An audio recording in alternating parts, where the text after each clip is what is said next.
स्वागत है आप सभी का अपना चैनल कॉमर्स क्लासेस में। तो आज हम पढ़ने वाले हैं अंशों के हरण से संबंधित पंजी प्रविष्टियां। ठीक है, तो आज हम क्या पढ़ने वाले हैं जी, जब अंशों का हरण होता है तब किस प्रकार पंजी प्रविष्टियां की जाती है, इसके बारे में पढ़ने वाले हैं। ठीक है, तो देखते हैं प्रश्न।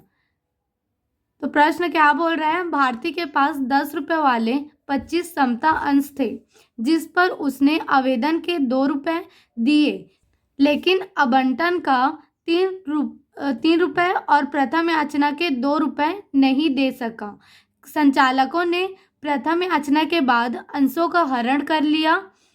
अंशों के हरण से संबंधित पंजी प्रविष्टियां कीजिए। ठीक है, हमको क्या करना है जी, अंशों के हरण से संबंधित पंजी प्रविष्टि करना है। ठीक है, तो देखो प्रश्न को हम एक बार और पढ़ते हैं और आराम से समझते हैं। ठीक है, तो देखो प्रश्न क्या बोल रहा है कि भारती के पास 10 रुपए वाले 25 समता अंश थे, मतलब 25 समता अंश है और हर एक का मूल्य कितना है जी, 10 रुपए है। ठीक है, जिस पर उसने आवेदन पर 2 रुपए दिए। ठीक है, आवेदन के लिए 10 रुपए था, उसमें आवेदन के साथ उसने 10 रुपए में से कितना दे दिया, 2 रुपए दे दिया। ठीक है, लेकिन आवंटन का 3 और प्रथम याचना के 2 रुपए नहीं दे सका। ठीक है, आवंटन में 3 देना था और प्रथम याचना में कितना देना था, 2 रुपए देना था, उसको नहीं दे सका, है ना, नहीं दे सका। इस संचालकों ने प्रथम याचना के बाद अंशों का हरण कर लिया। क्या कर लिया, अंशों के हरण से संबंधित पंजी प्रविष्टियां कीजिए। ठीक है, तो देखो इसको कैसे करेंगे।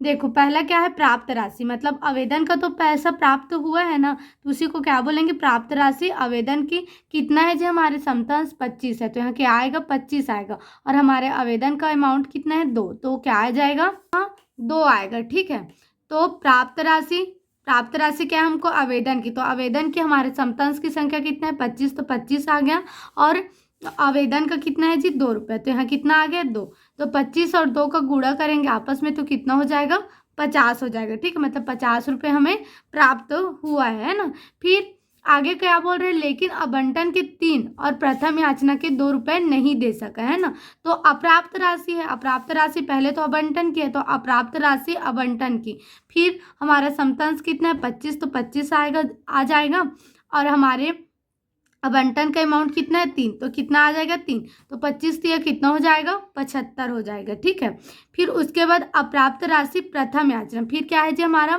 प्रथम याचना का 2 रुपये भी नहीं प्राप्त हुआ है ना, तो प्रथम याचना का भी क्या करेंगे, मल्टीप्लाई करेंगे। हमारा समता अंश कितना है, 25, तो 25 आ जाएगा, और प्रथम याचना का अमाउंट कितना है, 2 है, तो 2 आ जाएगा। ठीक है, अब दोनों का मल्टीप्लाई करेंगे, 25 और 2 का, तो कितना आ जाएगा, 25 दूनी 50 आ जाएगा, तो 25 दूनी कितना आ जाएगा, 50 आ जाएगा। ठीक है, तो अब आगे हम पंजी प्रविष्टियां करेंगे। ठीक है, तो पंजी प्रविष्टि का प्रारूप क्या होता है जी, दिनांक, विवरण, खाता पृष्ठ, विकलन राशि, समाकलन राशि। चाहे किसी से भी हम संबंधित जनरल प्रविष्टि करें, जनरल प्रविष्टि का प्रारूप हमेशा क्या होता है, दिनांक, विवरण, खाता पृष्ठ, विकलन राशि, और क्या होता है, समाकलन राशि, है ना।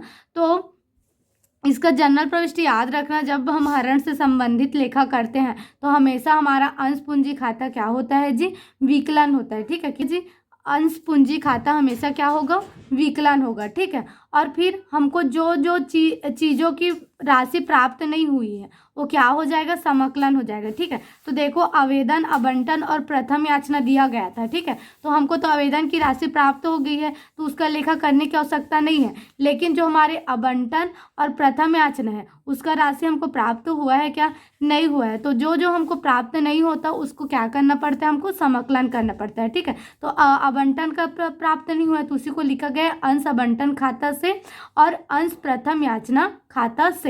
हमेशा याद रखना, अंश पूंजी खाता विकलन होगा, फिर जिस मद का हमको राशि प्राप्त नहीं हुआ वो क्या होगा, समाकलन होगा, फिर लास्ट में अंशहरण खाता से लिखना पड़ता है। ठीक है, क्या करना पड़ता है जी, अंशहरण खाता से लिखना पड़ता है। ठीक है, तो देखो हमारा आवंटन का राशि कितना प्राप्त नहीं हुआ था, 3 रुपये, है ना, तो 3 गुणा क्या के 25, क्योंकि हमारी समता अंश की संख्या कितना था, 25, तो 25 दिया कितना हो गया, 75, तो हमारे आवंटन के राशि में कितना आ जाएगा, 75 आ जाएगा। ठीक है, और प्रथम याचना का कितना था, 2 रुपये था। ठीक है, और टोटल अंश कितना था, 25, तो 25 दूनी कितना हो जाएगा, 50 हो जाएगा। तो ठीक है, तो हमारे प्रथम याचना में कितना आ जाएगा, 50 आ जाएगा। ठीक है, तो आवेदन की राशि में हमको कितना प्राप्त हुआ था, 2 रुपये, है ना। तो 2 और 25 का गुणा किए तो 50 है। तो जो हमको राशि प्राप्त हो जा रहता है ना, वही क्या आता है पता है, हरण में आता है। ठीक है, क्या किस में आता है जी, हरण में आता है। ठीक है, तो उसको हरण में लिखेंगे, है ना।